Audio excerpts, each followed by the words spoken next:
Hello guys, now coming to the second part of this video about analysis and statistics. Previously we spoke about the software that I use. I like CMA because of the user-friendly interface. Now selecting a model always has to be a random effects model when you are doing a meta-analysis of studies that is pulled in from a global literature search. When the heterogeneity is zero, the results actually don't change. The fixed model and the random effect model will have the same results, but sometimes you could go wrong if it's very close to that statistical significance thing. The fixed effect model would give you a more narrow confidence interval and the p-value might be significant. But in the random effects model, in the presence of heterogeneity, the p-value is no longer significant. So always use the random effects model.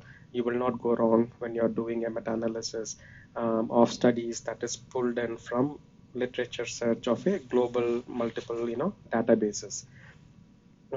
So while doing the analysis and reporting the results, pay attention to the primary outcomes, clarify what you're reporting. So if each individual studies have reported percentage values, then your meta-analysis should ideally report a pooled percentage value.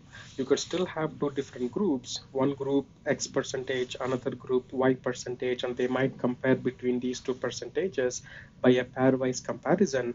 In your meta-analysis, it should ideally be the same. You should have a pooled X percentage, pooled Y percentage, and try to compare and then see if there is any significance, in difference, which has its own statistical limitations.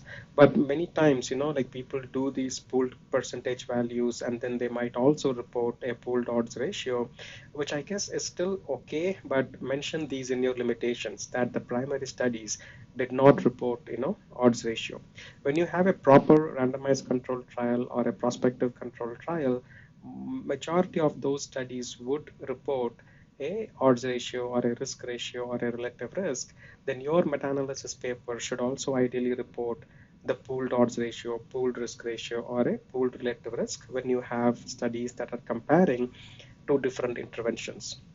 Many times you only have like a single arm study, like let's say efficacy and safety of EUS guided liver biopsy, which is just talking about EUS guided liver biopsy alone. So in those type of meta-analysis papers, you will have pooled percentage values of each individual outcome, like technical success, clinical success, etc. We also try to do a study comparing EUS guided liver biopsy to percutaneous liver biopsy.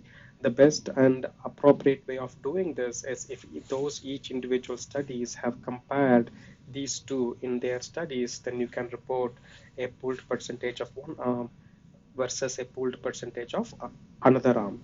Now, if there is no prospective control trial assessing these two modalities, then you cannot really report a pooled odds ratio. So understanding the outcomes, what has been reported in the primary papers that you have included in your meta-analysis is very important so that you can report the appropriate pooled outcomes in your meta-analysis paper.